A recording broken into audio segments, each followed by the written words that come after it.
Story time on how a jinn fell in love with me through the mirror, and I'm only doing this for educational purposes and spreading awareness. So it starts off bad already because I was someone that was very much addicted to music and singing and dancing in front of the mirror, and especially in the bathroom.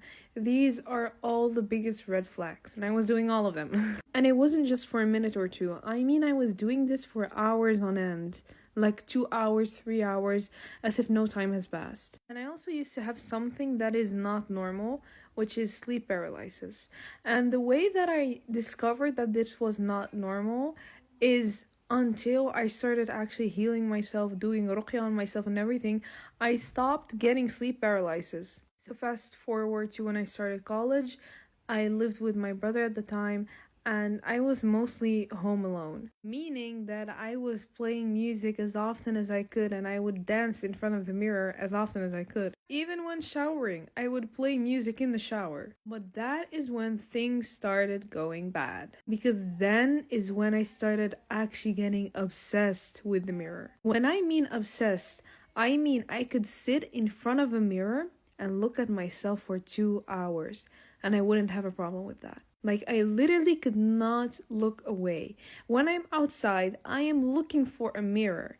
When I'm at other people's homes, I will look for an excuse to go to the bathroom and look at myself in the mirror. If I am not looking at myself in the mirror or on my phone, I will actually go crazy. Like, to the point that people around me even noticed it and kept wondering, like, are you okay? Because every 5 minutes, I would check myself on the phone, or I would get up and go to the bathroom and look at myself in the mirror. For some people, this could look like I'm just insecure of myself, but no, I knew that I was an attractive girl. I knew I was pretty. I was just obsessed with the mirror. Then it started getting worse to whenever weddings were coming up, everything would go bad that day. When I mean everything, I mean my makeup, I mean my hair, I mean, I would look so ugly, and I would have this immense amount of sadness when it was a wedding day of someone. I didn't understand it because I was happy for the person that was going to marry, but something inside me was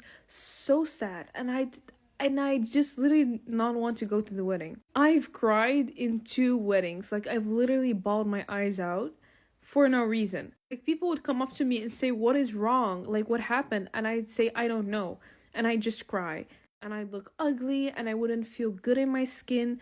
I don't know, I had something against weddings when this never happened before. When I tell you, my sleeping paralysis went crazy at this time. I used to get it like every 2-3 days, and I would always wake up at 2:02 or 3:03 or 5:05. It was, or 4:04. It was like angel numbers, but it was always like the same number. So someone close of mine obviously has experience with this, and she told me, "You have jinn al-ashiq." And I was like, "What is that?" And basically, jinn al-ashiq is a jinn that can fall in love with you and that can literally marry you. And if it's latched itself on you, it can literally prevent you from marrying someone. Like, it could literally distort your features to other people, and it could sabotage your relationships. Like, I know girls that had this jinn, and they'd be talking with someone in the intention of marrying them, and everything would go well until one day, with no reason, like, inexplainably, the man just flips and says, "Actually, I don't want this," or "Actually, I don't see anything between us."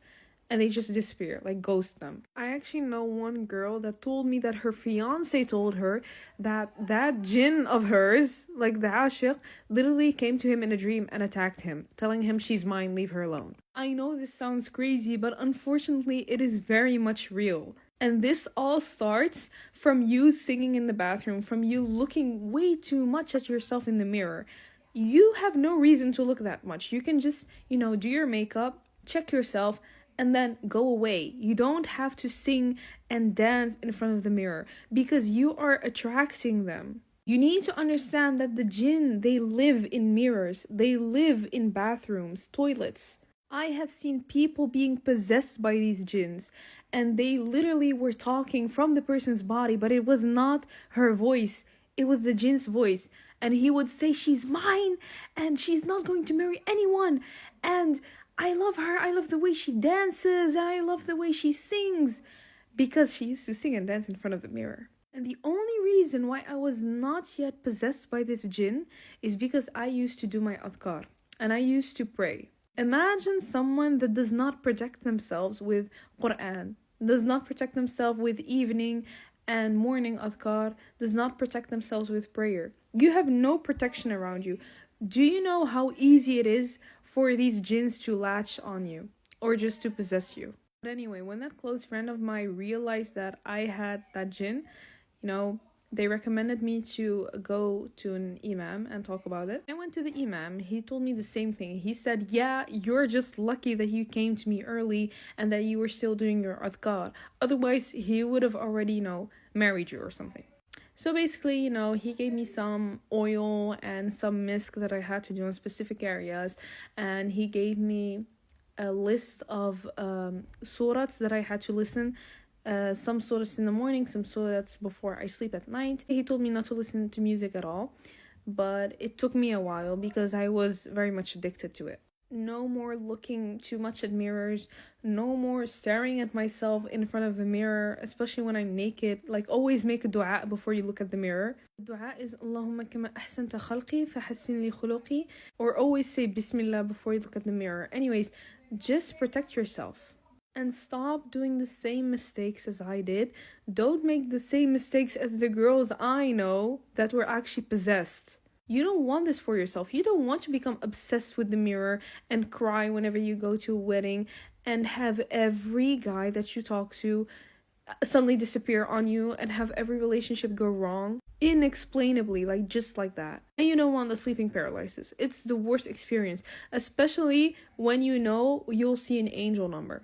Like, not an actual angel number, but that it's going to be 202 or 303. And then you check and then you see exactly what you thought. And I was like, oh, yeah, he was here again. But yeah, protect yourself, girlies, with the adhkar, with prayers, with Quran. Just always stay protected. And hope this video helps someone. Like I said, this is only educational purposes. I just want to spread awareness.